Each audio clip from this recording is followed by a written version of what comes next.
Bonsoir à toutes et à tous, en direct de mon bureau à Farringdon, dans lequel j'ai le grand privilège de pouvoir me rendre depuis la semaine dernière, et qui est deuxième de liste.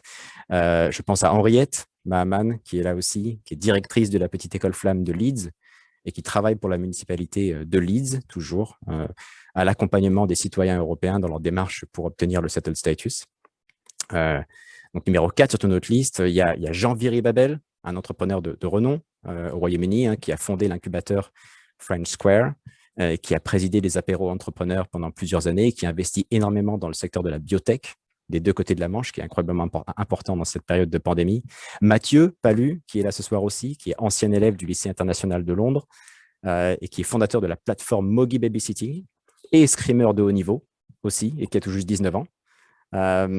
Nous avons Julie Ledéo, qui je crois est là ce soir aussi, qui est militante féministe et fondatrice de l'association Les Passantes, qui est un collectif d'entraide pour les femmes françaises et francophones qui sont victimes de discrimination, de harcèlement et de violence au Royaume-Uni. On a Thomas Godard, qui est enseignant-chercheur en linguistique à l'Université d'Oxford, qui est trésorier de l'école flamme de Cambridge et dont il appuie les efforts pour favoriser le plurilinguisme. On a Fanny Dulin, qui est comédienne, qui vit à Londres depuis 20 ans et qui a cofondé la fameuse Exchange Theatre, une compagnie théâtrale franco-britannique qui met en avant la diversité, l'inclusion et le plurilinguisme. Donc voilà, je pourrais continuer tout ça pour dire que notre liste et la liste que je porte et que nous portons représente, je pense, de façon unique et assez exceptionnelle la diversité de la communauté française outre-Manche. Et vraiment apporte un ancrage dans, pas tous, mais une grande partie des secteurs clés pour notre communauté. Donc voilà, c'est quelque chose de fondamental et qui vraiment nous différencie des autres listes et il suffit de faire le tour pour s'en rendre compte. Notre objectif, il est simple, mais il est à la fois compliqué. Il est simple parce qu'il s'agit pour nous de défendre des services qui soient consulaires, qui soient éducatifs, qui soient des services sociaux, au service de toutes et tous. Malheureusement, ces services souffrent d'un certain nombre de fractures aujourd'hui, des fractures géographiques, des fractures sociales, des fractures numériques également, un sujet qui a beaucoup mobilisé Axel depuis de nombreuses années, sur lequel on pourra peut-être revenir, mais qui se manifeste aussi ici sur notre circonscription dans l'accès à certains services. Et donc, nous avons décliné 9 pôles d'engagement, donc 9 engagements, 9 propositions, 9 axes de campagne, si vous préférez, qui sont les services consulaires, l'éducation, ou l'enseignement en langue française, la culture, qui était incroyablement durement impactée par la crise, le Brexit, l'écologie, l'action sociale, l'aide sociale, particulièrement à celles et ceux qui ont été durement impactés par la pandémie de Covid, l'entrepreneuriat, la jeunesse et l'égalité femmes-hommes. Donc voilà, je ne vais pas aller plus en détail pour l'instant parce qu'on aura l'occasion de revenir sur toutes ces thématiques dans le courant du meeting. Et je passe sans plus tarder la parole à notre première intervenante, notre cher Axel, ancienne députée des Français d'Europe du Nord et donc du Royaume-Uni, également ancienne secrétaire d'État au numérique et à l'innovation, qui a vécu au Royaume-Uni pendant de nombreuses années, qui connaît très très bien les problématiques que nous portons et les propositions que nous portons. Et donc voilà, un grand merci Axel de ta présence qui est incroyablement précieuse, qui nous touche. Tu reconnaîtras beaucoup de monde, je pense, sur ce panel et peut-être même parmi les participants. Et donc, sans plus tarder, je te passe la parole. Merci beaucoup, Samy. Bonsoir à toutes et tous. Est-ce que vous m'entendez bien? Impeccable. L'émotion et le plaisir sont tout partagés. Tu t'en doutes, Samy. Mais je ne sais pas si les participants à ce webinaire réalisent ce que ma présence parmi vous peut signifier pour moi, en fait. C'est vrai que j'ai vécu 12 ans, 13 ans presque à Londres. Au total, plus de la moitié de ma vie à l'étranger. Je suis également binationale. Et puis, lorsque ma vie politique s'est terminée en 2017 à l'issue des élections, j'ai ressenti beaucoup de de peine, j'ai ressenti un déchirement réel. Puis j'ai surtout eu du mal à trouver du boulot à Londres et je me suis séparée de mon conjoint. Donc les circonstances de la vie font que c'est pas à Londres que j'ai continué. Et donc je vous parle depuis le 15e arrondissement de Paris maintenant. Il n'empêche que de voir les noms des personnes sur cette liste, ça m'a fait un plaisir et un bien fou. Alors déjà, il y en a plein que je ne connais pas, et ce qui prouve une capacité de renouvellement et d'aller chercher des gens au sein de la société civile qui représentent une grande diversité professionnelle, sociologique, territoriale que je trouve très intéressante. Et puis il y a d'autres noms que j'ai retrouvés et oui, qui m'ont émue. Et c'est, allez, j'y vais. Samy, Catherine, Christophe, Jean, Thomas, Charlotte, Marc, Frédéric, Léa, Stéphane, Jean-Michel, Laurent. Laurent, pour vous dire, je me souviendrai toute ma vie du jour où j'ai mis mon nouveau-né sur le sol de sa cuisine, le temps qu'il m'explique comment créer un compte sur Twitter. Et donc voilà le genre de lien que j'ai avec certaines des personnes qui sont participants à cette rencontre ce soir. Et on s'est éloigné, mais sachez que si lorsque Samy m'a sollicité, j'ai répondu oui, mais tout de suite, c'est parce que je reconnais en vous la même loyauté, la même sincérité dans l'engagement et dans les convictions, la même fidélité que celle que j'ai connue lorsque j'ai exercé mes mandats politiques.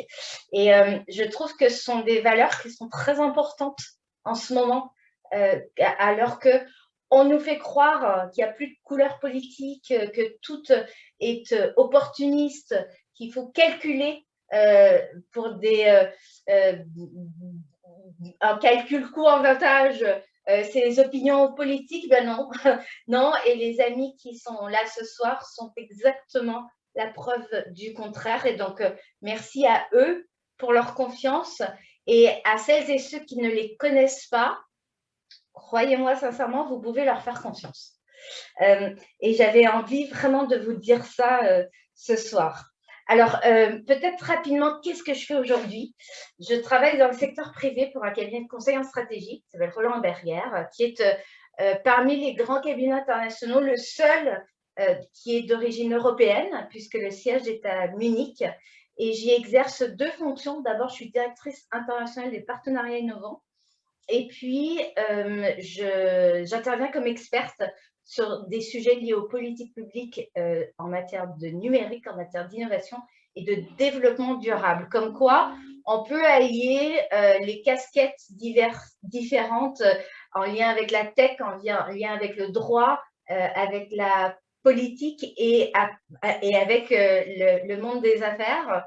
En tout cas, c'est ce que j'essaie de faire et c'est, je crois, la preuve qu'il est possible de rester soi lorsqu'on a plusieurs vies professionnelles. Et lorsque j'ai quitté le gouvernement en 2017, le président de la République de l'époque m'avait juste envoyé un texto en me disant « Axel, reste ce que tu es ».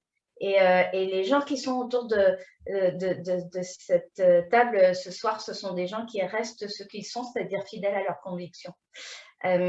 Et alors, quand je regarde le monde, le pays, la situation des Français qui résident au Royaume-Uni aujourd'hui, je me dis à la fois que les choses ont beaucoup changé parce que moi, j'ai été active avant le Brexit, avant un phénomène comme MeToo, avant la crise sanitaire, et qu'il y a d'autres enjeux qui sont finalement les mêmes et qui prennent sans doute une gravité plus importante encore. Et ces enjeux, je sais qu'ils sont tous adressés par le programme de la liste menée par Samy et Catherine, mais je suis rassurée de voir que ça concerne l'éducation, que ça concerne l'accès à l'éducation, l'enseignement bilingue, l'importance de la culture, l'importance de l'inclusion sociale, de l'accessibilité des services publics, etc. Eh bien, ces sujets sont toujours traités avec la priorité et l'importance qu'ils méritent. Alors oui, les situations que nous traversons changent la donne, hein. Et je sais que le Brexit affecte particulièrement les personnes les plus fragilisées au Royaume-Uni. Ça se pressentait déjà, hein, lorsque j'étais députée. Ceux qui ont moins d'attaches, ceux qui ont moins de capacité de rebond, qui ont moins de protection, en particulier matérielle, mais aussi affective, eh bien, ils sont susceptibles d'être plus touchés par cette situation, d'où la nécessité d'avoir des élus proches pour les représenter et qui ont à cœur de défendre leurs intérêts. Alors, moi, je me retrouve beaucoup dans le programme que j'ai lu de cette liste. Je trouve qu'il y a une continuité, même si les actions que j'ai pu mener, c'était au niveau national lorsque j'étais au gouvernement. Il y a un écho et finalement, cette équipe-là, ça a été un phare, le phare du Nord, la lumière du Nord, dans mon action menée en France. Et je pense que ça peut l'être pour vous aussi qui allez les entendre. Je donne 3 exemples hyper concrets. Lorsque j'étais députée et qu'on a fait voter la loi pour la transparence de la vie publique, eh bien, on avait une image de l'exigence d'éthique en politique, de lutte contre la corruption et d'importance du service public qui sont encore aujourd'hui portés par les membres de cette liste. Lorsque j'ai, moi, défendu la loi pour une république numérique au Parlement, eh bien, c'est une loi qui a été adoptée à l'unanimité et à l'Assemblée nationale et au Sénat. C'est la seule loi qui a été adoptée dans ces conditions pendant le quinquennat, mais y compris pendant les quinquennats précédents, et ça n'a pas été reproduit depuis. Et ce n'est pas totalement par hasard, je crois, non seulement parce qu'elle a été co-construite en ligne avec les citoyens, donc pour essayer de mettre en œuvre la promesse de la démocratie numérique, mais aussi parce que la recherche du compromis, pas comme minimum dénominateur commun, pas du tout, comme dignité redonnée à la décision politique qui est basée sur l'écoute, en fait, sur le fait de reconnaître l'existence de l'opposant, de l'opposition, et de dire je vais tenir compte de cette réalité et de ces revendications pour prendre une décision politique. C'est dans ces conditions que la loi avait été discutée et votée, et je sais que c'est pour ça qu'elle a été votée à l'unanimité, et je sais que cette approche qui s'est voulue constructive, eh bien, ça sera celle des élus de cette liste. Et puis, un dernier exemple de l'action à laquelle j'ai pu participer lorsque j'étais membre du gouvernement, c'était la COP 21. Alors aujourd'hui, on parle beaucoup de la COP 26, mais la COP 26, elle va pouvoir aller plus loin que l'ambition fixée et gagnée, mais vraiment, alors on peut regretter que ça n'a pas été plus haut, mais sorti au forceps. Et pour en avoir été témoin direct, je peux dire à quel point obtenir un accord international sur et des engagements fermes des États sur les niveaux d'émissions de carbone à l'époque avait été compliqué. Et donc, je sais l'engagement écologiste des personnes présentes sur cette liste et je sais qu'il sera traduit en actes. J'ai trouvé très intéressant de poser la question du bilan carbone du consulat. C'est assez en avance de phase parce que les administrations en France ne publient pas et pour la plupart n'évaluent pas encore à l'heure qu'il est la réalité de cette empreinte carbone.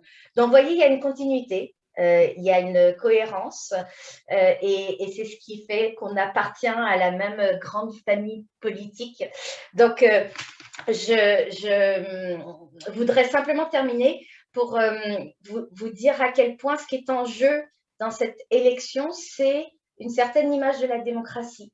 Je me souviens que lorsque j'ai rencontré mes premiers amis au Parti socialiste, dont certains sont là, on se réunissait beaucoup autour de l'opposition de Nicolas Sarkozy. Ce n'était pas à la personne de Nicolas Sarkozy, c'était à la politique de fermeture de Nicolas Sarkozy.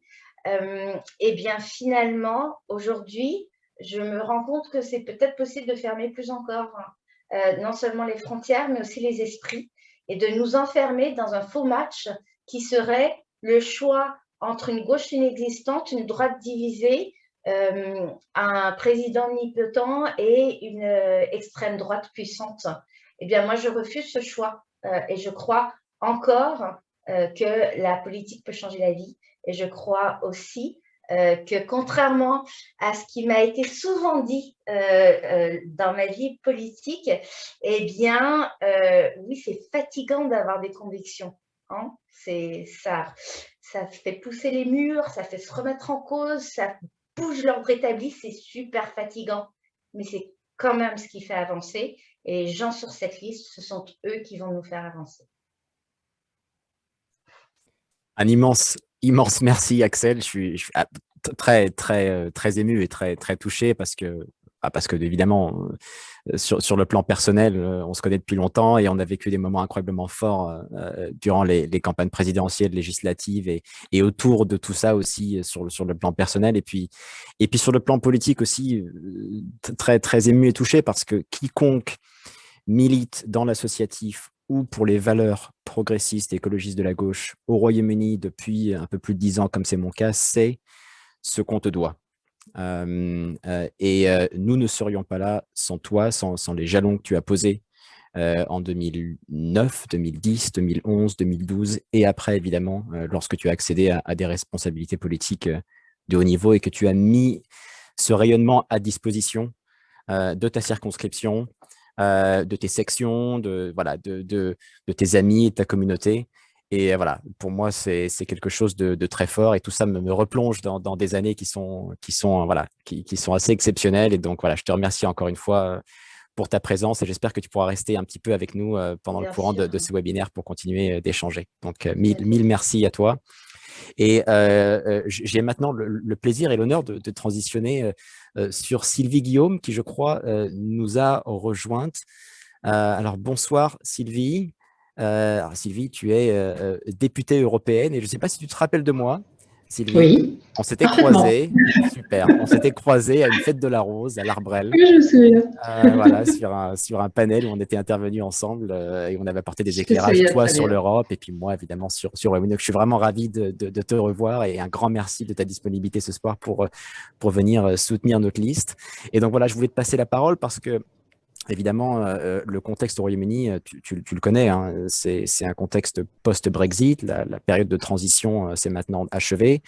La réalité du Brexit sur les citoyens européens qui habitent au Royaume-Uni s'est imposée à nous, mais le combat n'est pas terminé, à la fois pour, évidemment, pour l'Union européenne et les Britanniques qui résident en Europe, mais aussi et surtout pour les citoyens européens qui résident ici.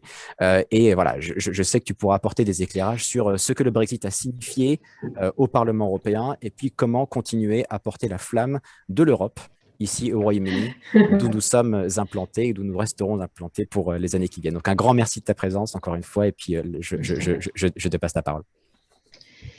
Merci, je salue également Axel, que j'ai croisé aussi plusieurs fois dans ce mandat. Je voulais te remercier, Samy, puis remercier tous ceux qui m'ont invité à ce séminaire, à cette présentation. Je suis au Parlement européen, enfin dans le lieu de travail du Parlement européen, soyons précis, parce que sinon on se fait engueuler, à Bruxelles, et on est en pleine session plénière. Donc malheureusement, je n'aurai pas une très grande disponibilité, mais je tenais à répondre oui à cette invitation.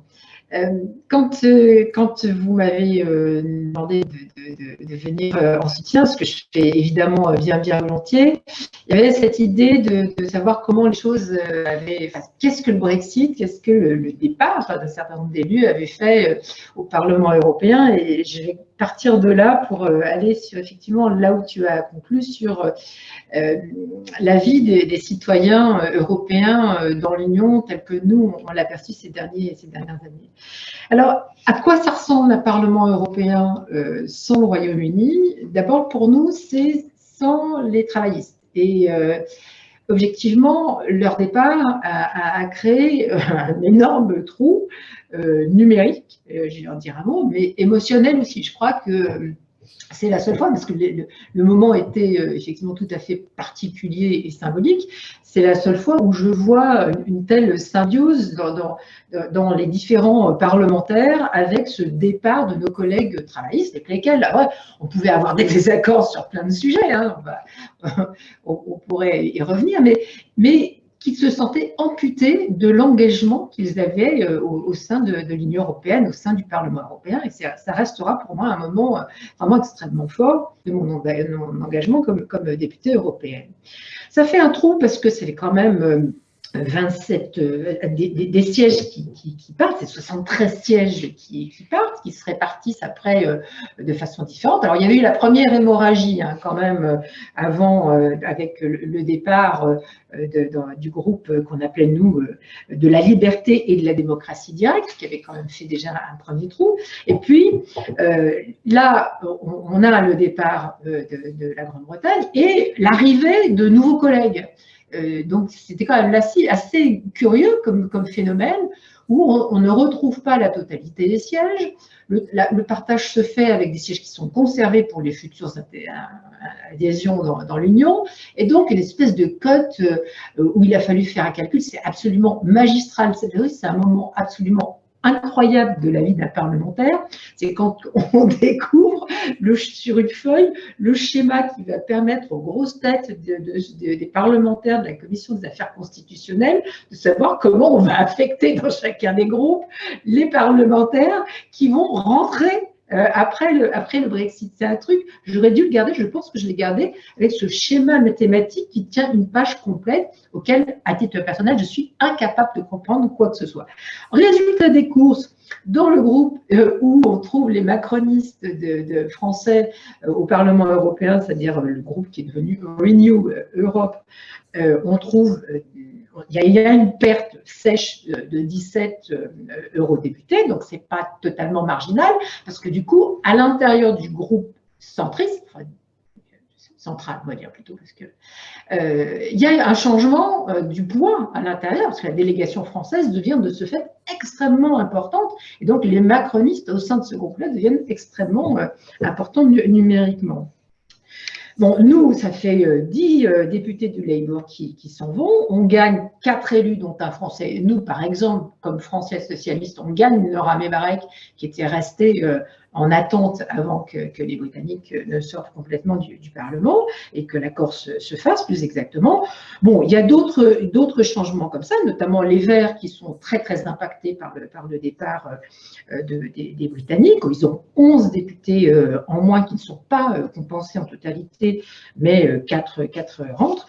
Je me suis attardée un peu sur cet aspect numérique dont je conçois bien qu'il ne soit pas le plus sexy dans un débat, mais je tenais à commencer par là parce que ça crée des bouleversements. Il y a d'autres changements qui pourront intervenir plus tard dans les groupes. C'est en train de beaucoup bouger en ce moment au sein du Parlement européen dans une forme de recomposition.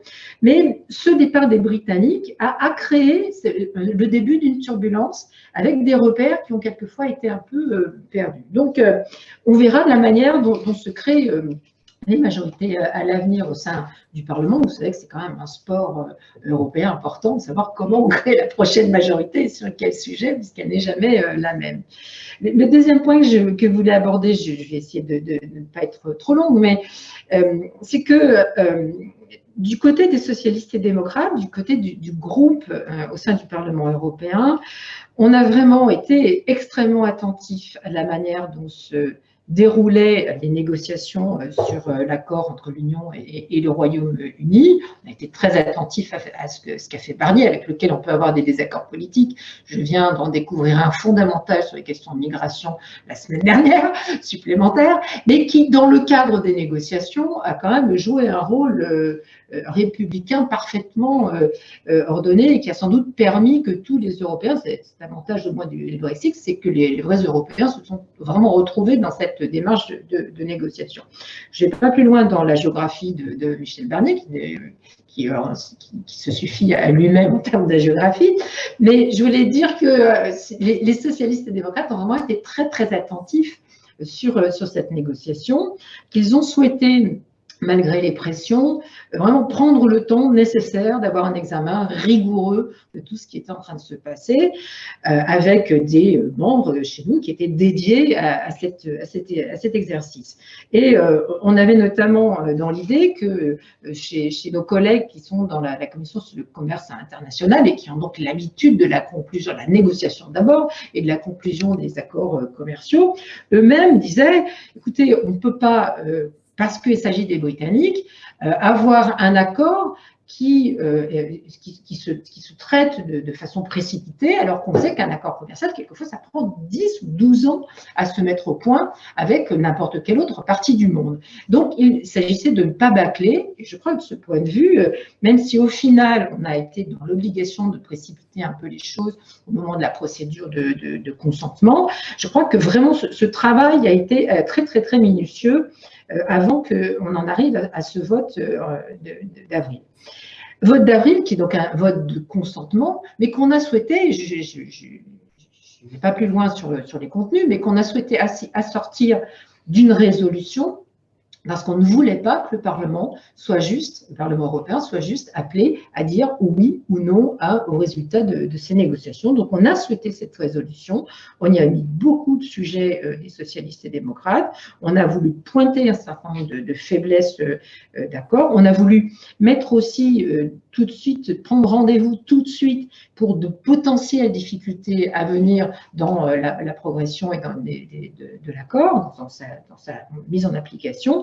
Et vraiment, de ce point de vue-là, je crois qu'on a vraiment fait un travail assez sérieux pour faire un accompagnement politique sur ce sujet. Et je le dis à ce stade, j'aimerais que cet accompagnement il puisse se poursuivre avec des partenaires, avec évidemment le Labour pour ce qui nous concerne, mais aussi avec vous qui aurez ce regard très important sur la manière dont ça se passe sur le terrain, sur le après ratification.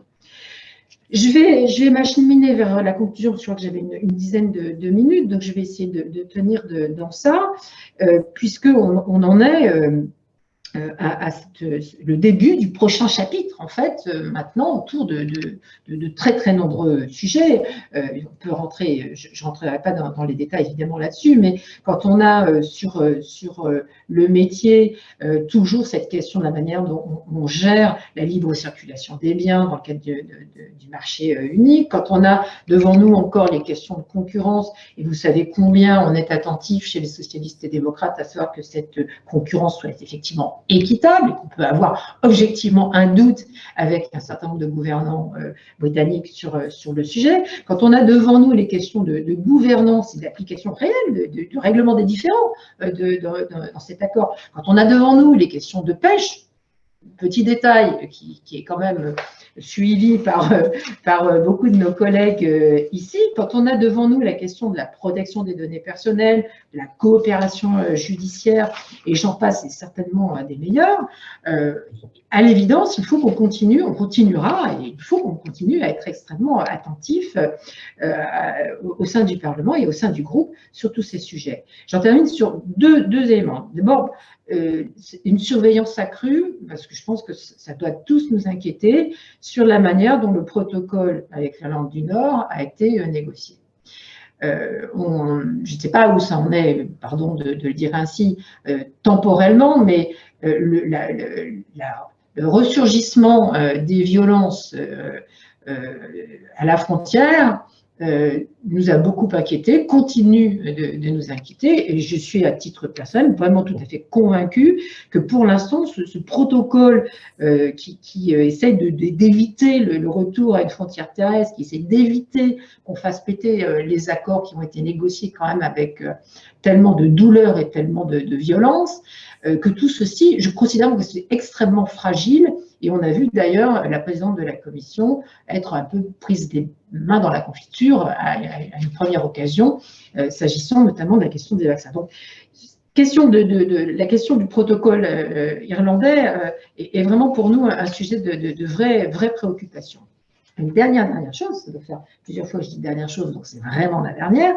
On a été très, très attentifs depuis le début des ennuis, on va dire, en tout cas depuis le tout début de l'année 2020, sur la question du statut des Européens dans l'Union, au Royaume-Uni. Et on a fait partie de ceux qui ont non seulement suivi, auditionné, rencontré, fait des hearings au sein du Parlement sur la question du statut, avec à la fois des associations qui nous ont bien aidés en la matière et qui nous ont vraiment permis, je crois, de maintenir la pression sur ce sujet.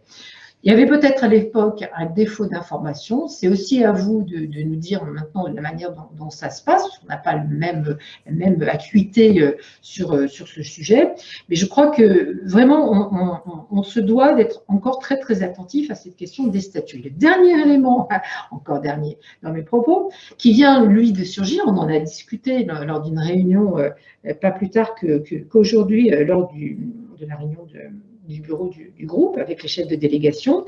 Notre groupe a interpellé la présidente de la Commission européenne et le vice-président Šefčovič sur la situation de ressortissants de l'Union européenne qui ont été interpellés, quelquefois de façon assez violente, d'après ce qu'on a cru comprendre, détenus pendant plusieurs jours lors d'un voyage au Royaume-Uni, avec probablement de leur part soit un manque d'information, soit de la légèreté, je n'en sais rien, sur la nature des documents qu'ils avaient à produire au moment de leur accès au territoire.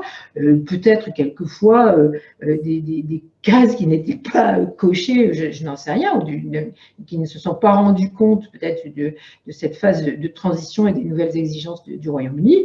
Bref, quand même des situations individuelles extrêmement douloureuses et malheureuses. Et donc, on a interpellé la Commission sur ce sujet pour essayer d'avoir des explications et ne pas laisser cette forme de discrimination et cette attitude assez hostile, on va dire, perdurer auprès des autorités britanniques. Donc, je voulais vous dire notre souci sur ce type de sujet et solliciter également votre soutien et vos informations avec les futurs conseillers consulaires qui vont être élus et qui, j'espère, sauront se saisir de ces situations et qu'on aidera aussi, nous, de notre côté, à se saisir de ces situations. Voilà, j'ai été probablement un peu longue, pardon, mais je voulais vous témoigner à la fois de mon amitié, de mon soutien et du travail que nous pourrons continuer de mener ensemble. Merci.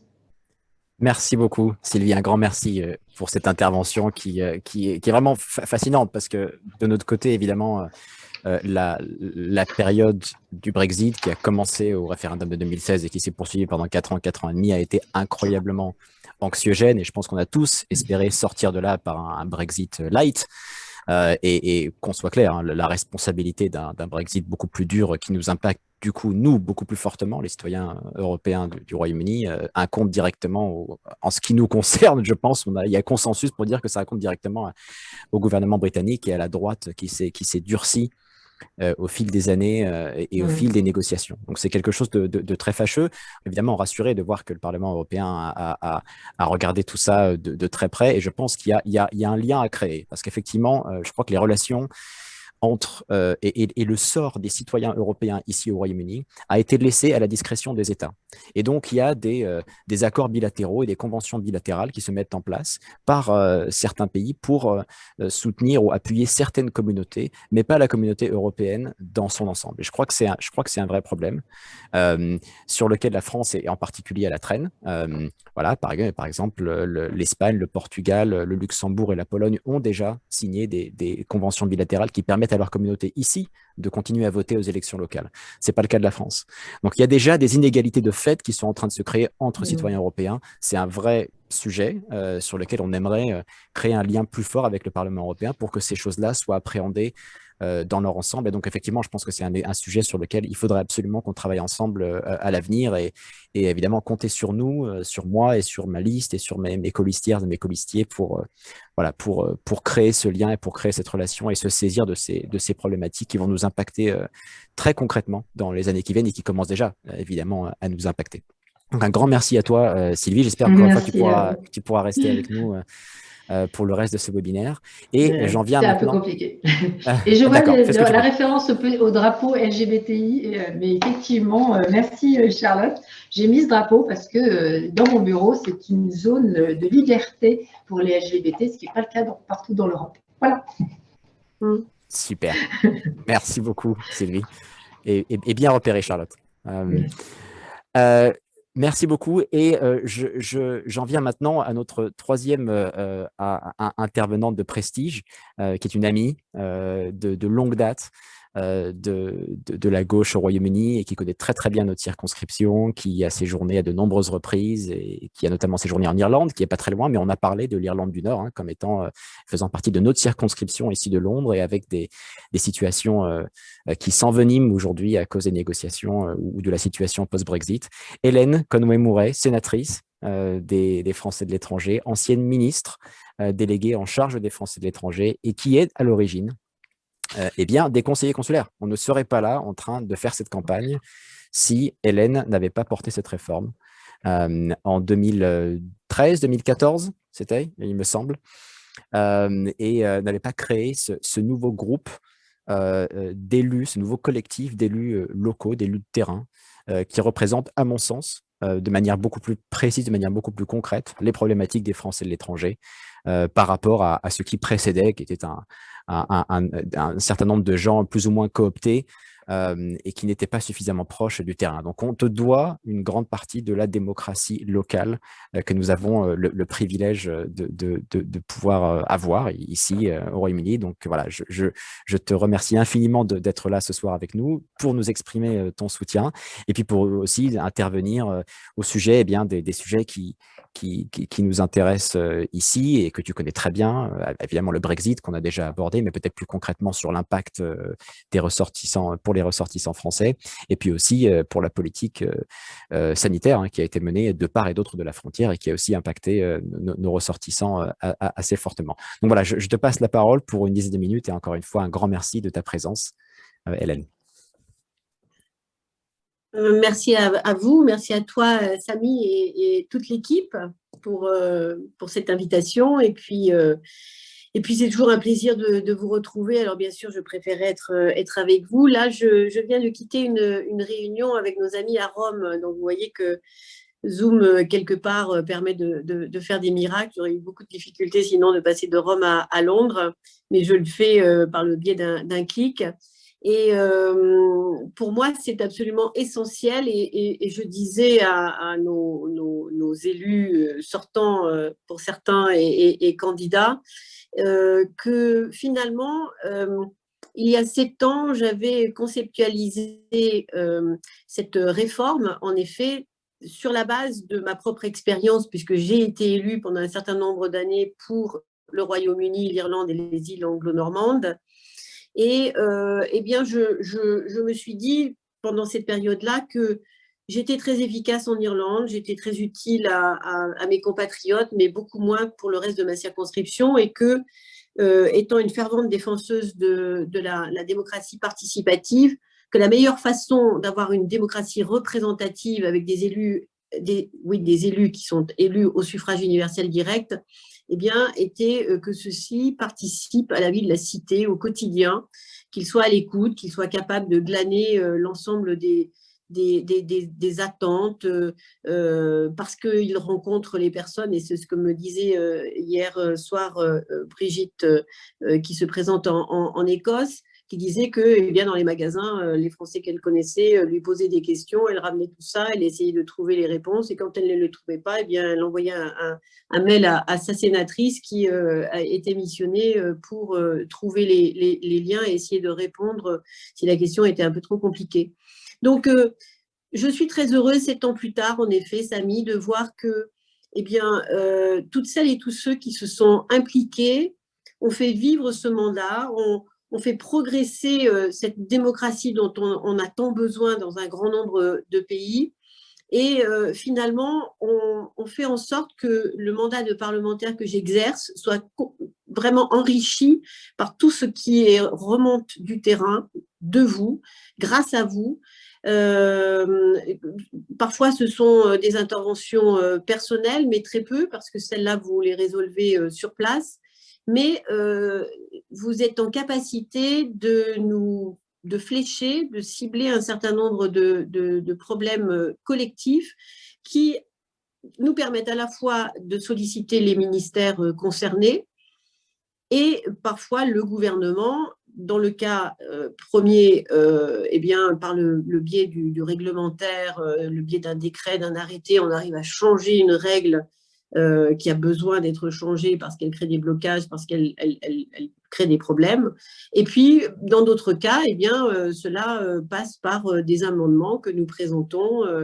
Là, nous avons un débat, par exemple, sur la sortie de l'état d'urgence, avec le débat sur le pass sanitaire. Eh bien, ce sont les Français de l'étranger, les parlementaires des Français de l'étranger qui ont porté la question sur une harmonisation absolument nécessaire pour que les Français de l'étranger qui se font vacciner dans leur pays de résidence, eh bien, puissent voyager et notamment venir en France sans rencontrer des difficultés parce que les documents qu'ils posséderaient ne seraient pas reconnus par les autorités françaises. Donc, voilà, c'est le maillon le plus important, c'est vous, parce que vous êtes ancrés dans la réalité, dans le quotidien. Vous nous faites remonter les problématiques. Nous essayons de les résoudre de différentes façons et ensuite, eh bien, c'est le collectif qui en bénéficie. Donc, au bout de ces temps, moi, je suis très heureuse que nous ayons à la fois féminisé, très largement rajeuni les élus et puis d'avoir un engouement quand même que l'on voit par le biais du nombre de listes qui se présentent. C'était un argument qui m'avait été opposé parce que beaucoup de choses m'avaient été opposées. Quand on bouscule un système et qu'on crée quelque chose de nouveau, forcément, on se bat contre tous les conservatismes et surtout ceux qui sont en place et qui ne veulent rien lâcher. Mais je vois que finalement, nous avions raison. Hein. Aujourd'hui, on voit qu'il y a un engagement et quand je regarde ceux qui sont sur les listes, eh bien, je me dis qu'il y a tous les âges, il y a toutes les horizons professionnels, beaucoup de personnes engagées dans l'associatif qui finalement passent de l'associatif au politique en se disant que c'est un nouvel engagement, qu'ils ont envie de faire les choses un peu autrement et de s'engager encore plus. Et tout ça est très positif à un moment où finalement le politique n'est pas très populaire, il y a un certain désamour. Et je me dis que, eh bien, peut-être que grâce à ces élus locaux que l'on a mis au plus proche des communautés qu'ils représentent, eh bien, nous allons réussir à injecter un petit peu de force dans la démocratie qui, par ailleurs, est assez malmenée. Voilà, je ne vais pas parler beaucoup plus longtemps, je pense que c'était déjà trop long. Mais je voulais dire combien j'ai besoin, moi, en tant que parlementaire, combien j'ai eu besoin aussi des parlementaires quand j'étais ministre et que pour moi, je vois cette chaîne absolument non seulement utile, mais qui est la force de notre système démocratique, eh bien, fonctionner au mieux. Et je suis vraiment très heureuse d'avoir aujourd'hui des candidats et des candidates motivés qui ont envie vraiment de servir les autres. C'est un très, très bel engagement parce que c'est vrai qu'on peut occuper son temps autrement qu'en réunion ou qu'en lisant des emails ou en écoutant des messages téléphoniques de personnes qui exposent leurs problèmes. Mais en même temps, cet engagement est nécessaire. Il est peut-être encore plus nécessaire aujourd'hui qu'hier au vu de la situation sociale, économique dans laquelle nous nous trouvons tous. Voilà, je vous remercie et bien sûr, je reste avec vous pour compléter peut-être certaines réponses que vous pouvez apporter aux questions qui seront posées. Un immense merci à toi, Hélène. Merci beaucoup de ta présence, de ton soutien et puis de ton intervention, parce qu'il y a vraiment une thématique qui se dégage depuis le début de ce webinaire avec l'intervention d'Axel, puis de Sylvie et puis la tienne. C'est la démocratie. La démocratie est véritablement en péril à tous les niveaux et particulièrement au niveau local. On a vu les taux de participation municipale en France l'année dernière qui faisaient peur, même s'il y avait un contexte de Covid. Et voilà, on a en toi une véritable championne de la démocratie locale pour les Françaises et les Français de l'étranger et un véritable héritage qui continue à vivre et à travers nous, les élus locaux qui continuons de nous engager sur le terrain et de faire vivre ce nouveau rôle. Conseiller consulaire, conseiller des Français de l'étranger, c'est un rôle qu'on a dû quelque part un petit peu inventer dans nos contextes respectifs. Et je crois qu'on a su le faire vraiment ici au Royaume-Uni. On a peut-être eu l'avantage d'avoir progressivement, ce n'est pas le cas au début, mais plus récemment, un poste consulaire beaucoup plus réceptif et beaucoup plus compréhensif de l'apport des élus locaux. Et voilà, je reviens peut-être aussi sur l'intervention d'Axel au départ, parce que ce qui s'est dégagé là aussi, c'est que l'idée qu'il y aurait un conflit inné entre la démocratie participative et donc directe du peuple et la démocratie représentative du Parlement, eh bien c'est faux. Et je pense que la réforme de la République numérique que tu as portée, Axel, quand tu étais secrétaire d'État, eh bien le prouve précisément. Donc mettre en opposition ces deux concepts n'est pas utile et les deux vont main dans la main et se renforcent mutuellement lorsqu'ils sont portés par des responsables politiques éclairés comme vous l'êtes toutes. Donc voilà, c'est une leçon qui me semble fondamentale dans la période extrêmement critique, hein, je pense, et assez inquiétante qu'on est en train de vivre, particulièrement pour nous qui nous engageons depuis des années dans la politique et qui avons du mal aujourd'hui à dire qu'on s'engage en politique. Parce qu'effectivement, la politique, c'est un mot qui est presque honni. Aujourd'hui, ça ne devrait pas l'être. On est là au service des gens et je peux vous dire qu'en tant qu'élus locaux, c'est exactement ce qu'on a fait et ce qu'on continuera à faire. Donc voilà, c'est la fin de nos interventions. Il y a peut-être quelques questions qui ont émergé au fil de la discussion. On peut peut-être tenter d'en répondre à quelques-unes. Ce que nous aimerions aussi, c'est passer une dizaine de minutes à la fin du webinaire pour décliner certaines de nos propositions à travers les colistières et colistiers qui sont présentes ce soir. Catherine, Christophe, est-ce qu'il y a des questions précises sur certaines interventions auxquelles on pourrait tenter de répondre avant de passer à la déclinaison des propositions?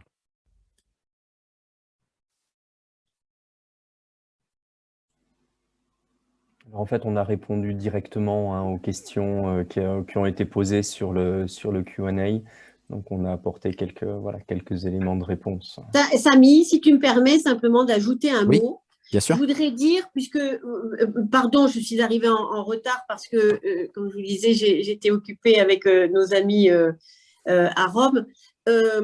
Simplement dire une chose, que vous êtes en fait, pour moi, le lien entre la démocratie représentative, puisque vous êtes élu au suffrage universel direct, et la démocratie participative, parce que vous vivez dans la cité, vous siégez dans un conseil consulaire et la loi prévoit que vous puissiez inviter toute personnalité qualifiée, toute personne qui pourrait vous apporter son expertise sur un sujet qui vous intéresse. Si vous êtes des conseillers, vous avez bien sûr pour mission, par exemple, de prendre des décisions sur la façon dont l'argent public est utilisé en matière de bourses, d'aides diverses pour les associations avec le programme STAFF, pour certaines aides sociales et ainsi de suite. Mais quand même, le conseil consulaire, c'est un lieu de débat. Et c'est un lieu où la démocratie est une démocratie participative, parce que vous ne théorisez pas dans un bureau éloigné de ceux que vous représentez, ce qui pourrait peut-être servir à les aider et de décider de certaines règles. Donc pour moi, vous êtes le meilleur lien entre ces deux concepts dont on a vraiment besoin et dont je sais Axel a beaucoup utilisé. Je l'ai fait aussi. Je crois que nous essayons aussi, au niveau parlementaire, c'est beaucoup plus compliqué, bien sûr, mais en même temps, grâce à vous, grâce aux élus de terrain, grâce aux élus locaux, eh bien, c'est la démocratie participative qui vit. Ce n'est pas ce que fait aujourd'hui le gouvernement, en tout cas le président, en nommant quelques individus qui d'un seul coup vont être chargés de faire une mission sur eh bien, les derniers, c'était pour la crise sanitaire, à savoir comment le gouvernement avait géré la crise sanitaire. 5 personnes ont été tirées au sort. Est-ce qu'elles sont qualifiées pour cela? Qu'est-ce qu'elles représentent? Quels intérêts elles représentent? Le tirage au sort a aussi quand même des travers qui sont délicats. Donc, la démocratie participative, c'est vous. Vous avez été choisi, vous portez des projets et vous faites vivre ce qui peut animer votre communauté. Voilà, donc pardon, mais je pense que c'est un élément très très important et que toutes celles et tous ceux qui sont connectés, alors moi je suis sur mon téléphone donc je ne vois pas qui il est, j'espère que vous êtes nombreux, mais de bien comprendre que les élus locaux sont, enfin pour moi c'est le mandat le plus important. Merci. Merci beaucoup, Hélène. Effectivement, c'est une transition parfaite hein, pour appeler les gens à voter. Alors, celles et ceux qui sont connectés à ce webinaire, je pense, voilà, voteront parce que vous êtes là ce soir et qu'a priori, c'est que vous avez un intérêt pour ce scrutin et pour le rôle qui est le nôtre en tant que conseiller des Français de l'étranger. Mais parlez à votre entourage, à vos proches, voilà, communiquez sur ce scrutin parce que la légitimité démocratique des élus vient aussi de la participation à l'exercice démocratique. Donc, il faut absolument voilà, que les gens votent. Vous avez en principe reçu un identifiant par email et un mot de passe par texto. Conservez-les précieusement et commencez à voter par voie électronique à partir du 21. C'est dans 2 jours. C'est vraiment très, très, très proche. Et vous aurez 5 jours pour le faire. Voilà, donc pas d'excuses. Ça peut se faire de chez vous, dans le confort de votre salon, même en pyjama. Et ça prend vraiment 3 minutes et c'est pas la première fois. C'est un exercice qui a déjà été fait dans le passé pour plusieurs scrutins, donc ça marche très bien, il ne faut pas s'inquiéter et encourager vraiment vos entourages à voter au maximum pour ce scrutin. Donc voilà, je vous remercie encore infiniment, un grand merci à Axel, un grand merci à Hélène, un grand merci à Sylvie qui je crois n'est plus là. Je souhaiterais, peut-être s'il n'y a pas d'autres questions ou prises de parole, eh bien enchaîner pour que nous déclinions très très rapidement en petite séquence de 1 minute, les grandes propositions ou certaines des grandes propositions que nous souhaitons porter en tant que collectif d'élus de gauche. Il y en a plusieurs, encore une fois, qui sont déclinées sur notre profession de foi. J'aimerais qu'on mette l'accent sur 7 ou 8 engagements. Et je vais donc tout de suite passer la parole à Christophe pour 1 minute sur l'enseignement en français et pour un accès à l'enseignement en français à toutes et à tous les enfants français du Royaume-Uni. Christophe. Et bonsoir Samy, bonsoir à tous. Bon, alors en 1 minute top chrono, donc tu l'as dit, hein, Christophe Adol, je suis enseignant au lycée Charles de Gaulle depuis 15 ans maintenant, après plusieurs expatriations en Haïti, au Maroc et en Écosse. Donc, je suis conseiller consulaire sortant, donc je m'étais présenté sur, voilà, sur la liste de gauche en 2014, donc sur la première élection consulaire. Et donc, très impliqué dans les questions éducatives. J'ai participé depuis, en tant que représentant du personnel élu au lycée Charles de Gaulle, j'ai participé depuis le début au plan école, avec ce souci d'élargir autant que possible l'offre éducative pour permettre à un maximum de nos concitoyens, quel que soit leur niveau de revenu, quelle que soit leur localisation sur le territoire, d'avoir accès à une forme d'enseignement en français, que ce soit bien sûr dans un établissement homologué, que ce soit dans une filière bilingue proposée par des établissements britanniques, ou que ce soit dans les écoles flammes. Donc voilà, cet engagement pour favoriser un accès à ce qui est essentiel pour beaucoup de nos compatriotes à l'étranger, un accès à notre langue, à la culture française, sous quelque forme que ce soit pour tous.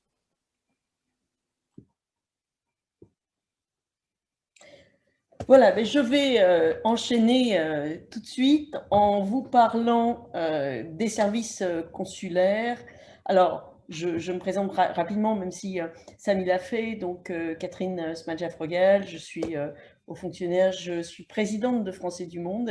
Et pour moi, l'engagement politique et l'engagement associatif n'ont de sens que si on met ses idées et ses convictions au service des gens.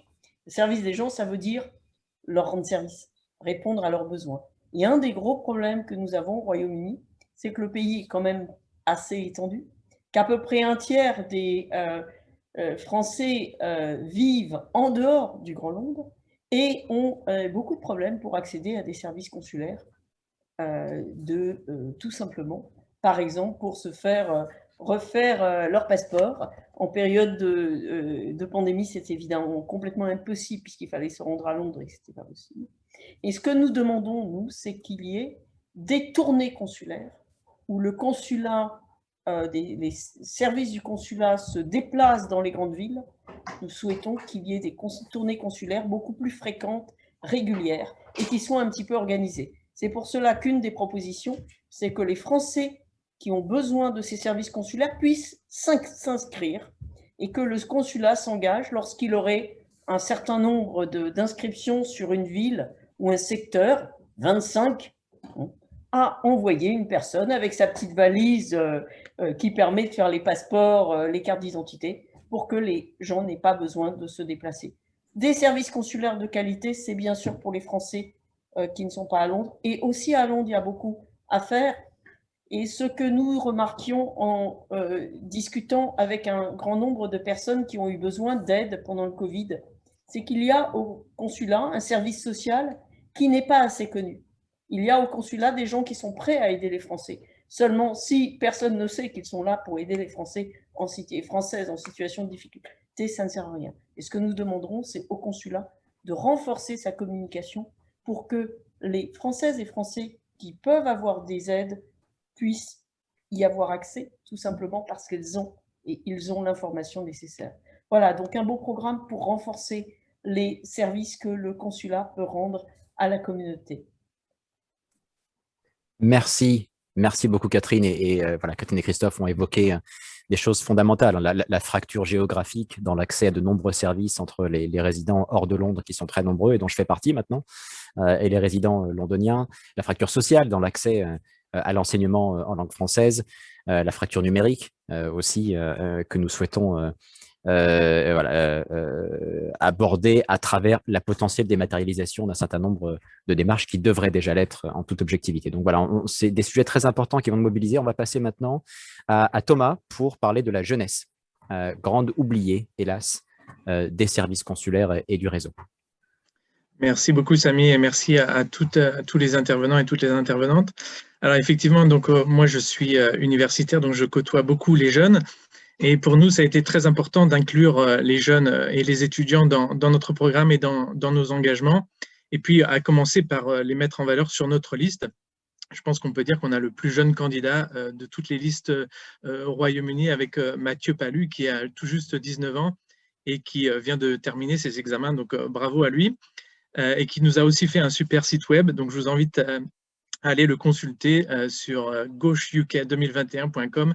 Vous verrez le talent de nos jeunes.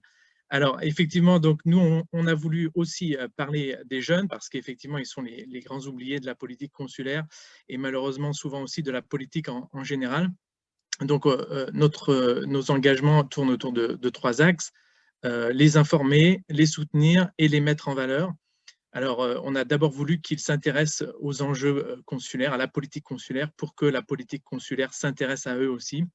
Et donc, on a fait une grande campagne pour les inviter à s'enregistrer, à s'inscrire sur le registre des Français de l'étranger, à voter. Donc, si vous êtes jeune, si vous connaissez des jeunes, faites-les voter. C'est important qu'ils participent à la vie démocratique des Français de l'étranger aussi. Les soutenir, c'est aussi une grosse campagne d'information pour qu'ils connaissent les dispositifs qui sont accessibles pour eux. Trop souvent, ils ne connaissent pas, par exemple, le soutien au tissu associatif des Français de l'étranger qui pourrait soutenir certaines de leurs initiatives culturelles, éducatives. Pour nous, au Royaume-Uni, il y a aussi le Brexit qui met fin à tout un tas d'opportunités pour les jeunes Français qui vivent ici. On parle beaucoup d'Erasmus, mais il y a aussi beaucoup de choses qui vont disparaître. Donc, on les invite à prendre connaissance, particulièrement, on pourrait parler du volontariat international en entreprise, que trop peu de jeunes connaissent et qui pourraient leur profiter. Et puis, le dernier point, c'est de mettre en valeur les jeunes francophones, des jeunes qui parlent français, qui connaissent la culture française et qui en sont souvent très fiers. Et donc, nous, on veut les aider à se servir de cette connaissance de la langue et de la culture pour avoir des opportunités dans le monde du travail, dans le monde éducatif, dans le monde associatif. Et en particulier, une des propositions qui nous tient particulièrement à cœur, c'est de créer un pass culture sur le modèle du pass culture qui existe en France, pour que les jeunes Français du Royaume-Uni consomment des produits culturels au théâtre, au cinéma, à l'Institut français, dans les librairies francophones du Royaume-Uni et s'investissent dans l'expansion de la culture française et francophone au Royaume-Uni. Merci Thomas. Merci Thomas. Effectivement, la jeunesse, je doute qu'une autre liste soit aussi force de proposition sur les questions liées à la jeunesse que la nôtre. Et je rejoins évidemment tout le monde pour féliciter Mathieu qui a été absolument phénoménal pour l'ensemble de cette campagne. Et je ne sais pas ce qu'on aurait pu faire sans lui. Donc merci à toi Mathieu. Je passe maintenant à Fanny pour parler de culture, qui est un secteur qui nous tient énormément à cœur et qui a été incroyablement durement touché par la crise. Donc Fanny, 1 minute sur la culture. Tout à fait, merci beaucoup. Bonsoir à toutes et à tous. Je suis ravie d'être avec vous ce soir. Donc, je m'appelle Fanny Dulin. J'ai créé une compagnie théâtrale à Londres il y a maintenant 15 ans. Donc, comme le disait Samy au début du webinaire, nos valeurs, c'est vraiment la diversité, l'inclusion, le multilinguisme. Personnellement, moi, ce qui me tient particulièrement à cœur, c'est que le théâtre et plus généralement la culture soit accessible à tous et à toutes, en fait.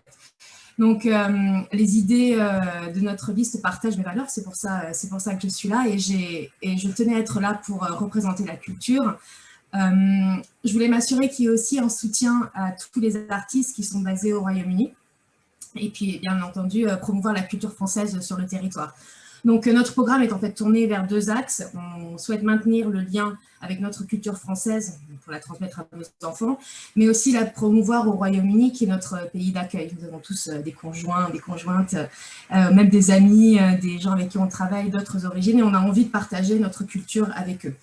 Donc, nous avons plusieurs idées autour de cela. Nous aimerions organiser des concours autour de la culture en général, qui seront ouverts à tous et à toutes, quel que soit votre âge et quelles que soient vos origines, que ce soit des concours d'écriture, peut-être de la musique, du film, de la peinture.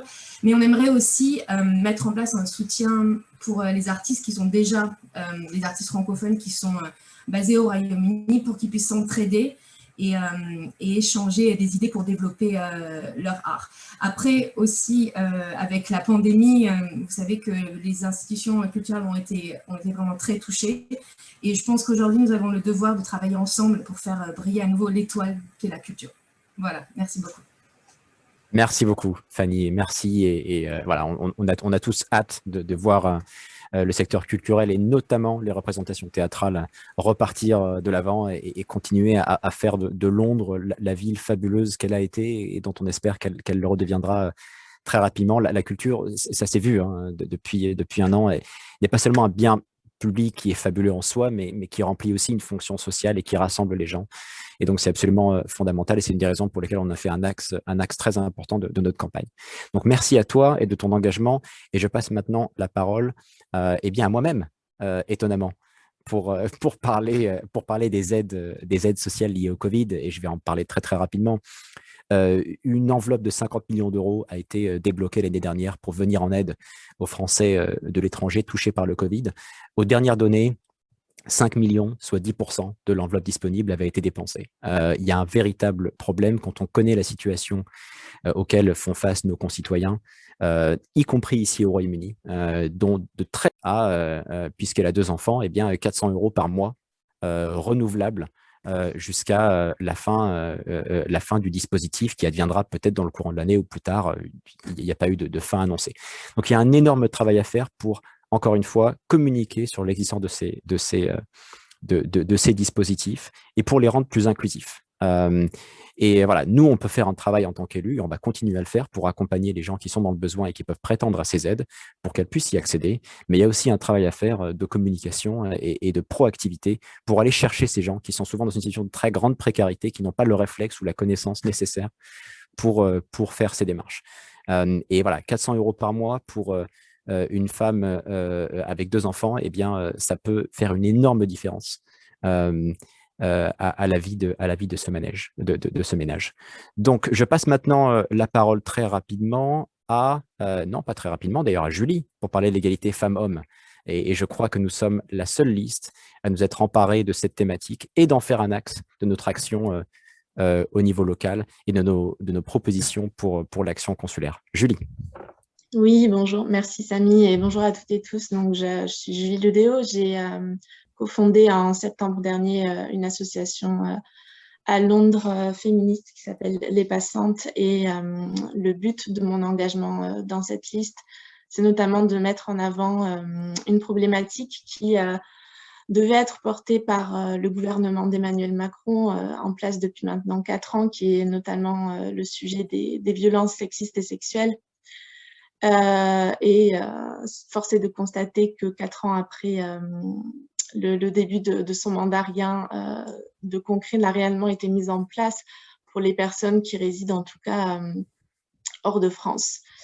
Donc tout le but des propositions qu'on porte avec notre liste, c'est de mettre en place des mesures beaucoup plus ambitieuses auprès grâce au consulat auprès de toutes les personnes françaises qui résident au Royaume-Uni pour les aider, pour les informer notamment parce que comme le disait Catherine, le service social du consulat est très discret et on a vraiment besoin de mettre en avant ce qui existe déjà, ce qui est déjà fait et ainsi que d'autres, de mettre en place des moyens pour aider les personnes qui pourraient être victimes de violences, notamment les violences conjugales ou domestiques sur le territoire britannique.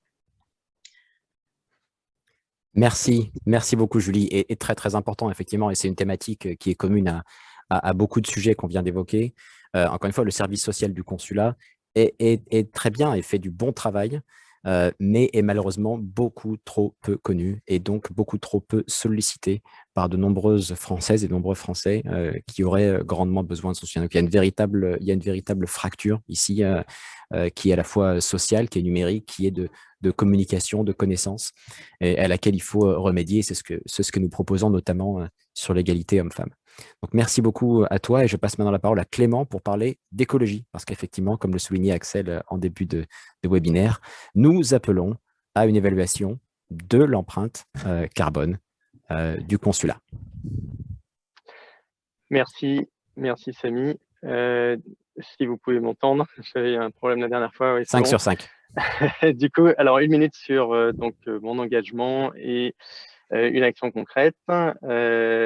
Sur mon engagement professionnel dans les énergies renouvelables depuis le tout début de ma carrière, hein, il y a 15 ans maintenant, à un moment donné où ce n'était pas encore la mode, et mon engagement de militant à gauche depuis mes 18 ans. Et donc, c'est assez naturel en fait que mon engagement se retrouve aujourd'hui dans cette liste, qui est à la fois clairement à gauche dans les valeurs de partage et d'humanisme qui définissent la gauche, vous en avez parlé depuis toujours, on peut dire, mais qui est aussi en phase avec la gauche du XXIe siècle, la gauche actuelle, qui est donc résolument écologique et qui met l'environnement en général et la lutte contre le changement climatique en particulier au cœur de ses priorités. Et ça, c'est, enfin, si je peux témoigner d'une chose dans toute cette campagne, c'est vraiment de l'activité, de la passion de mes collègues dans le pôle environnement et de la liste en général sur ces sujets. Donc voilà, l'engagement de cette liste et cet engagement de la liste, je trouve, pour les sujets de l'environnement est primordial pour l'activité politique des conseillers des Français de l'étranger, mais aussi en tant que grands électeurs et partant des sénateurs.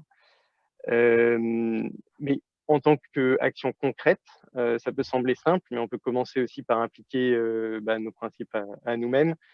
Et effectivement, si tous les principes appliquaient ce principe d'exemplarité, ça serait bien. Et donc, je pense qu'une des actions qu'on a identifiées, c'est de proposer un bilan carbone au consulat pour tendre vers une action consulaire qui soit zéro carbone à terme, et ce, à titre d'exemplarité.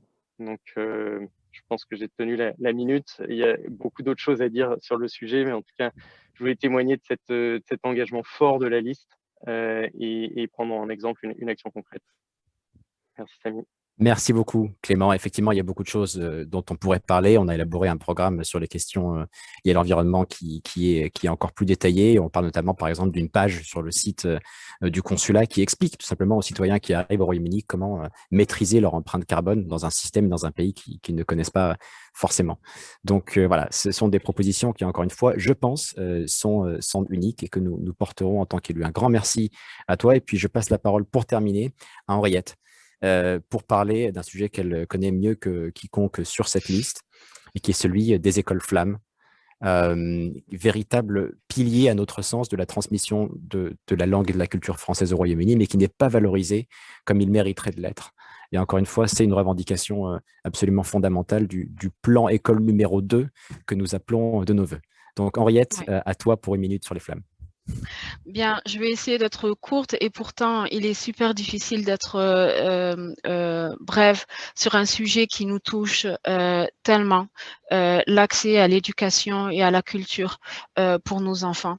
Et je dois dire que quand on m'a demandé de rejoindre cette liste, j'ai hésité parce que cela fait toujours peur d'avoir des convictions et ça fait toujours peur de s'engager pour quelque chose qui nous tient encore à cœur. Mais comme l'a souligné comme l'ont souligné plusieurs personnes ce soir, dans un contexte post-Brexit, dans une période marquée par la pandémie de la COVID-19, l'évidence est bien évidemment de s'engager et de soutenir une liste qui est fondée sur les valeurs de solidarité, d'égalité, de fraternité et de rassemblement.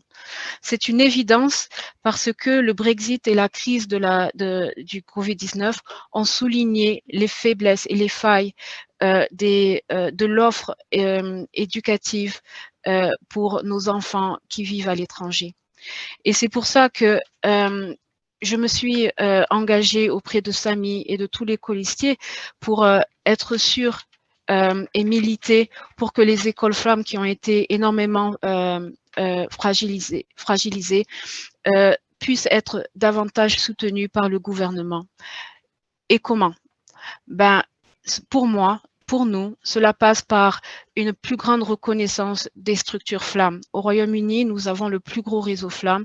Plus de 4400 élèves y apprennent le français tous les samedis matins et je pense que ça vaut la peine de s'engager et d'offrir beaucoup plus de reconnaissance pour ces structures. Et cela passerait pour nous par la labellisation des écoles flammes. Nous pensons aussi qu'il est impératif de mettre en place un système de soutien financier beaucoup plus flexible et beaucoup plus agile pour éviter que certaines écoles flammes se retrouvent dans des situations où elles doivent fermer par le manque de cotisation des parents. Finalement, nous pensons que dans un contexte post-Brexit, il est évident que certaines familles feront ou font déjà le choix pragmatique de se retourner vers la France quant à la poursuite des études universitaires de leurs enfants. Et il est important que le gouvernement puisse se pencher sur cette question et donne la possibilité aux flammes d'avoir un accès beaucoup plus facilité à la certification DELF dont les enfants auront besoin s'ils veulent aller étudier dans leur pays, la France. Ce soir, je pense que personnellement, je ne vous parle pas comme en tant que directrice flamme, mais je vous parle plutôt en tant que maman de 4 enfants. Et je pense vraiment que ça vaut la peine de se mobiliser autour d'une liste qui rassemble toutes ces valeurs, mais aussi qui se mobilise pour cette langue et cette culture qui fait de nous ce que nous sommes et qui nous rassemble tous ce soir. Donc voilà. Merci. Merci Henriette pour ce témoignage passionné. J'ai changé de lieu, je suis maintenant dehors. J'ai outrepassé la capacité d'accueil de mon bureau qui nous éjecte à 19h, fair enough, comme on dit ici. Mais je voulais conclure en donnant peut-être la parole avant de conclure à Hélène ou Axel, si vous avez peut-être des réactions ou des choses que vous aimeriez dire sur la base de ce qu'on a entendu depuis 1h, 1h20 avant de conclure cette rencontre qui a été passionnante. Axel, Hélène. Peut-être, moi j'ai découvert le détail de vos propositions en vous écoutant. Il est très...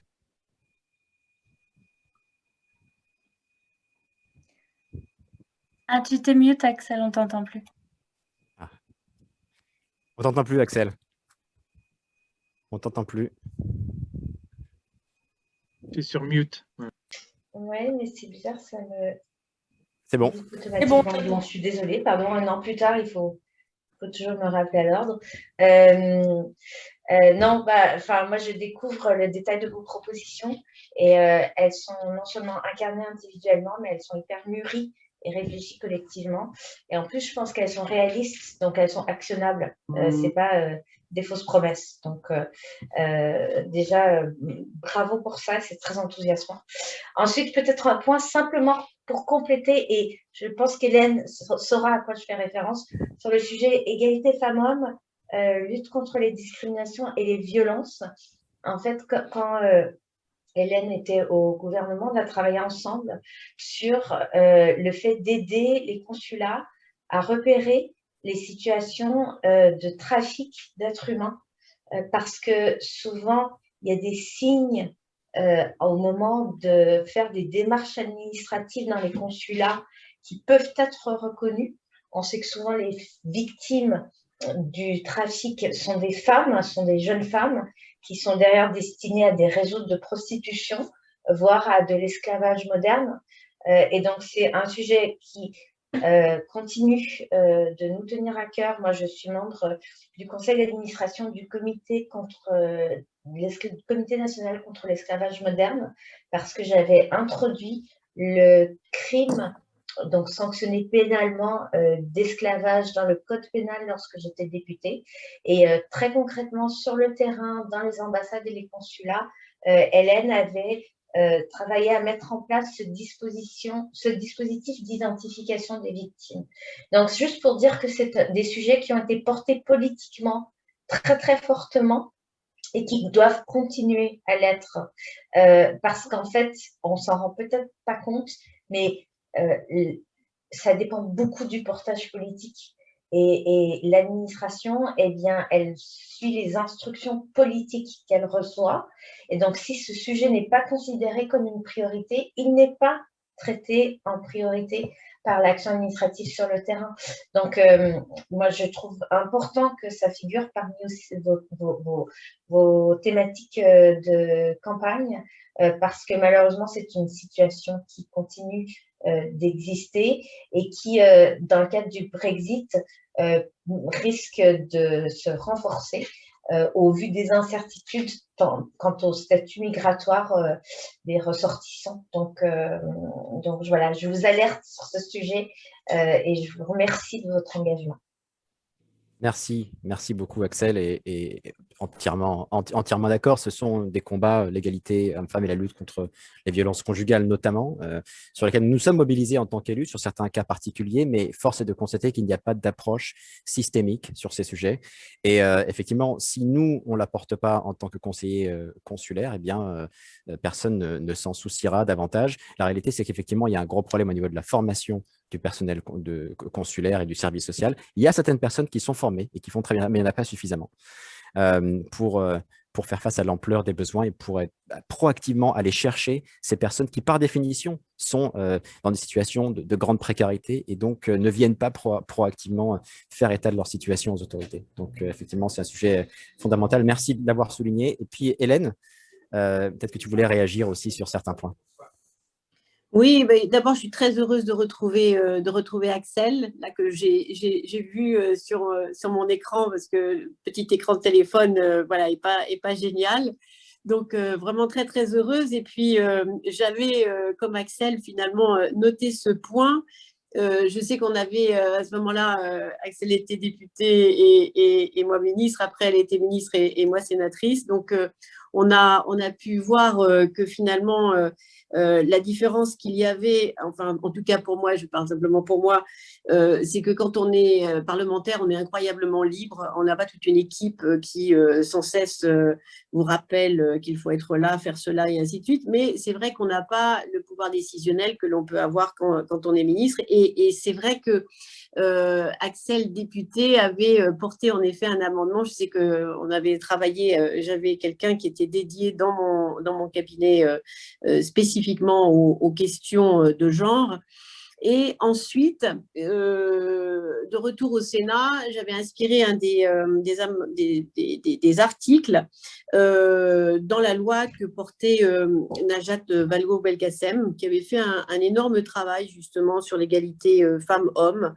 Mais ce que j'ai fait en tant que ministre, en tout cas, c'était de créer un module de formation qui existe encore. Donc, on peut avoir des choses incroyablement concrètes, tout simplement parce que j'avais noté que dans beaucoup de pays, il y avait un certain nombre de mariages forcés ou de mutilations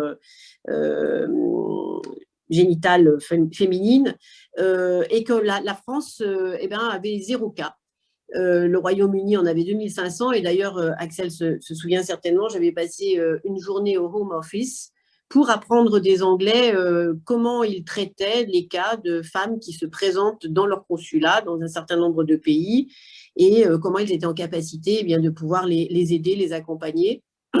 Et nous avions certainement les mêmes problématiques, à ceci près que toutes les femmes qui se présentaient dans un consulat étaient priées de rentrer vite chez elles parce que l'agent consulaire leur disait qu'il ne pouvait rien faire, qu'il n'y avait absolument rien en place. Et donc, nous avons mis en place tout un système de réseau d'associations en France, d'associations locales et ainsi de suite. Donc, on a répondu, on a mis en place un système. Ce système existe toujours, mais c'est pour les cas simplement de mariage forcé et d'excision. Donc, je pense qu'avec la proposition que vous avez, et c'est la première que je vois de cet ordre-là, vous avez tout à fait raison parce que la liberté de l'élu, il faut l'exercer jusqu'au bout. Vous avez cette possibilité de vous saisir de tous les sujets qui vous importent et d'essayer de faire une différence localement. Mais parce que vous le faites localement, moi j'ai noté 2 ou 3 points que je trouve absolument fabuleux, que je n'ai pas rencontrés, et Dieu sait que je suis un certain nombre de listes et de candidats. Mais je crois que vous êtes les plus créatifs et surtout, vous avez une trame à la fois écologique et puis de fondamentaux qui sont tellement solides entre vous que vous êtes une équipe, je disais le Dream Team, mais je le crois sincèrement, hein, je ne dis pas ça pour vous faire plaisir, je vous adore, mais je pourrais le dire autrement, mais vraiment, vous avez su créer cette dynamique autour de ce que nous avons en commun. Et donc, bravo à Samy, Catherine, Christophe, Thomas, je ne vais pas tous vous nommer parce que je vais oublier certains parce que vous êtes trop nombreux sur la liste, mais sincèrement, vous avez tout compris, vous avez exercé votre mandat et je vous ai suivi de très près, vraiment très très bien, les connaissances que vous avez des dossiers, tout à l'heure je vous écoutais, vous avez une technicité, moi parfois qui m'échappe sur certains sujets parce que je ne peux pas tous les maîtriser, mais que vous avez développé parce que vous en aviez besoin. Et là, en vous présentant à nouveau, vous allez construire, mais vous allez construire autre chose. Le pass culture, tout ça, les passantes, c'est fabuleux. Donc, bravo. Je vais finir sur ce point-là. Je suis vraiment très heureuse d'avoir rejoint votre réunion. Vraiment, ça me fait plaisir personnellement aussi. Voilà. Merci à toi, Hélène. Je retiens de ce que tu viens de dire. Je n'ai pas vu ça ailleurs. Voilà, ça c'est clair. Je pense qu'on est tellement pionniers sur tellement de choses, sur l'écologie, sur l'égalité femmes-hommes, j'ai pris plein de notes là, sur la jeunesse. J'ai jamais pris autant de notes. Donc, je crois que c'est vrai. Et pour tout vous dire, ceux qui me connaissent et qui me côtoient depuis longtemps savent que j'ai longtemps hésité avant de me lancer dans cette bataille, parce que c'est une véritable bataille au sens positif du terme.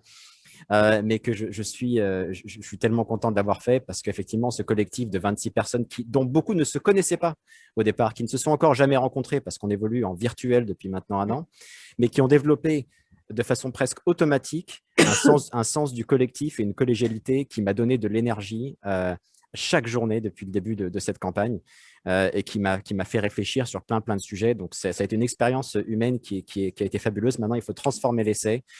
Allez voter, dites à tout le monde d'aller voter pour que ces propositions voient le jour et soient posées devant les décideurs, devant les autorités, pour qu'on puisse faire avancer les choses dans le sens de plus de justice, d'inclusion et de diversité à tous les niveaux de l'action consulaire et bien au-delà. Donc voilà, on va terminer sur ces mots de conclusion. Un immense merci encore à Axel et à Hélène et aussi à Sylvie qui nous a quittés tout à l'heure pour votre présence ce soir qui a fait vraiment la différence et qui nous donne exactement le boost d'énergie qu'il nous fallait pour entamer cette dernière semaine de campagne. Parce que oui, on entre bientôt dans la dernière semaine. Merci. Go, go, go. Bravo. Merci à tous. Un grand merci. Une très bonne soirée, une bonne fin de semaine à tous et à tous. Au revoir. Merci. Au revoir. À bientôt, j'espère. À bientôt. Merci. Au revoir.